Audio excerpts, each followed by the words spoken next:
GPL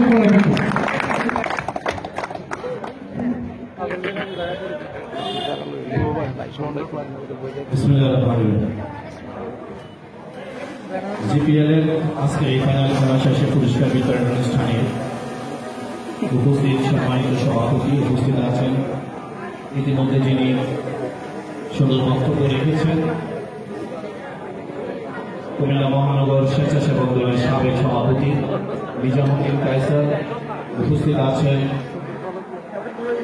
মহানগর বিএনপির সাবেক যুগ্ম আহ্বায়ক রাউল রাখি, উপস্থিত আছেন সাবেক ছাত্রনেতা আমাদের প্রিয় ভাই সাজাদুল কবির, সৈয়দ মেরাজ, মিজানুর রহমান গোলদার শরীফ, পান্না স্বেচ্ছাসেবক দলের এবং উপস্থিত নেতৃবৃন্দ, বিভিন্ন নেতৃবৃন্দ এখানে উপস্থিত আছেন এবং বিশেষ করে আজকে যারা এই খেলার আয়োজন করেছেন গাল্লি প্রিমিয়ার লিগ, এই লিগ খেলাটির যারা আয়োজন এবং যারা অনেক কষ্ট স্বীকার করে দীর্ঘদিন খেলাতে অংশগ্রহণ করার পর খুব ভালো খেলে আজকে ফাইনাল খেলায় অংশগ্রহণ করে যারা চ্যাম্পিয়ন হয়েছেন এবং রানার আপ হয়েছেন, সকলকে আমার ব্যক্তিগত পক্ষ থেকে এবং কুমিল্লা মহানগর বিএনপির পক্ষ থেকে জানাচ্ছি সংগ্রামী শুভেচ্ছা এবং অভিনন্দন।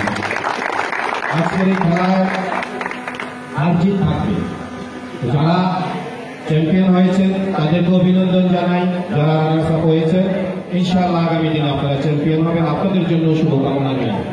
আজকের এই খেলায় আমরা একটা জিনিস যারা আয়োজন করেছেন এবং যারা অংশগ্রহণ করেছেন এবং আমরা যারা এখানে উপস্থিত হয়েছি, এই খেলা থেকে আমাদেরকে একটা জিনিস আমাদেরকে মনে ধারণ করতে হবে, সেটি হচ্ছে আমরা সকলে খেলাধুলার প্রতি আমাদের মনোনিবেশ হতে হবে।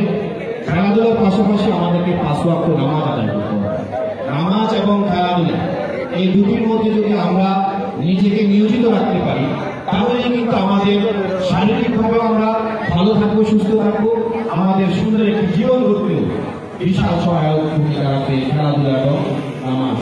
আমি সকলের কাছে অনুরোধ রাখবো, আজকে যারা আয়োজন করেছেন এবং দুই দলের যারা খেলোয়াড় আছেন আপনাদেরকে দেখে মনে হয় যে আপনারা অনেকেই যারা মুসলমান আছেন অবশ্যই আপনারা নামাজ পড়েন, ভবিষ্যতে সবসময় নামাজ পড়বেন এবং আমরা সকলে সাংস্কৃতিক অঙ্গনের সাথে জড়িত থাকবো, খেলাধুলার সাথে জড়িত থাকবো। মাদককে আমরা না বলবো, মাদক মুক্ত কুমিল্লা আমরা চাই, মাদক মুক্ত নগরী আমাদেরকে গড়ে তুলতে হবে। এই কুমিল্লাকে একটি মাদক মুক্ত, সন্ত্রাস মুক্ত, চাঁদাবাজ মুক্ত, দুর্নীতি মুক্ত কুমিল্লা করার জন্য সকলে আমরা আমাদের প্রিয় নেতা বিএনপির ভারপ্রাপ্ত চেয়ারম্যান জনাব তারেক রহমান সাহেব, তিনি আগামীর বাংলাদেশ বিনির্মাণে তিনি সকলকে কাঁধে কাঁধ মিলে কাজ করার আহ্বান জানিয়েছেন। তাই আসুন আমরা আজকে ছাত্র সমাজ, যুব সমাজ সকলে ওয়াদাবদ্ধ হই, আগামী দিনে সকল কিছু আমরা বাংলাদেশের সকল উন্নয়নে আমরা সকলে কাঁধে কাঁধ মিলে ঐক্যবদ্ধভাবে দল মত নির্বিশেষে, ধর্মবর্ণ নির্বিশেষে সকলে আমরা কাঁধে কাঁধ মিলিয়ে কাজ করে এই কুমিল্লাকে এগিয়ে নেব, বাংলাদেশকে এগিয়ে নেব। সকলকে আবারও আয়োজকদেরকে ধন্যবাদ কৃতজ্ঞতা জানিয়ে আমি আমার সংক্ষিপ্ত বক্তব্য শেষ করছি।